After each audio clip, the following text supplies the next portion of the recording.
Hello, good evening, everybody. I want to welcome you here to Prog Monster. My name is Murph. I am the host of this show, a show dedicated to progressive rock and other forms of rock music.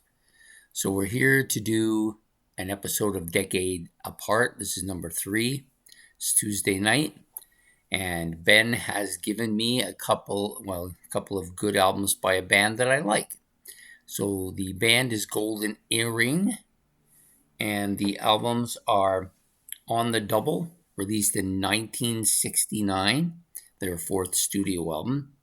And the second album is No Promises, No Debts, from 1979. This is a single album, their 14th studio album. So between these two albums, there's been 10 more albums that have come about.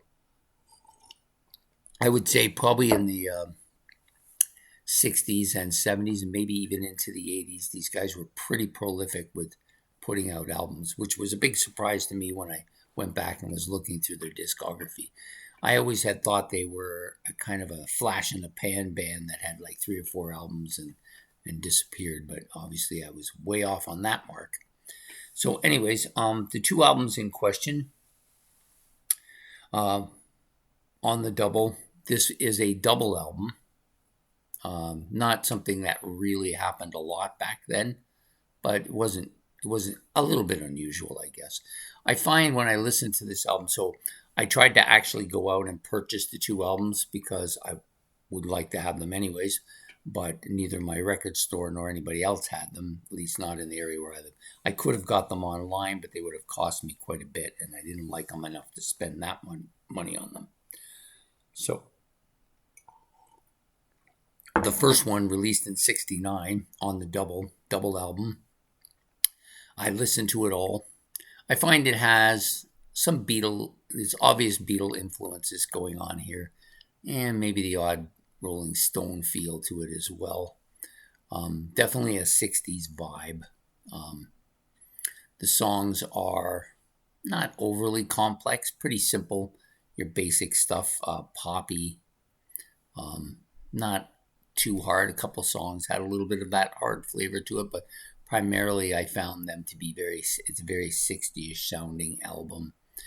Thin in some ways, not a lot of filler, like when I should say, not a lot of backing stuff, not a lot of atmospheric stuff on it. It was pretty thin, basically your guitar, your bass, your drums, and your vocals, not any kind of other instruments filling in or anything like that anywhere. So a pretty basic album. To me it's a bit of an indiscriminate album, not terribly memorable. There's a couple tracks on it that are good, but overall I just found it a pretty average album. So in addition to that information, the players in this band, or that were in the band at the time: George Kooymans, guitar and vocals; Barry Hay on flute, guitar, and vocals; Rinus Gerritsen on bass and keyboards; and Jaap Egermont on drums. So the second album, I think, is probably a little bit better of an album overall. I think it's poppier, has more of that, I guess, that kind of late 70s, 80s popish sound to it. It does have some hard rock and stuff on here too. There's a couple of songs that kind of lead my mind to think of Thin Lizzy. So that kind of 70ish hard rock and roll type of Thin Lizzy. There's a little bit of that here. It's a little bit poppier than Thin Lizzy, but it definitely has that kind of feel, that same kind of feel. The vocals, of course, don't sound anything like Thin Lizzy. No band does really. So this album, called No Promises, No Debts, just a single album, featuring again basically the same musicians, with the exception of a new drummer, Caesar Zud. I'm not going to get this right. Zudenwijk.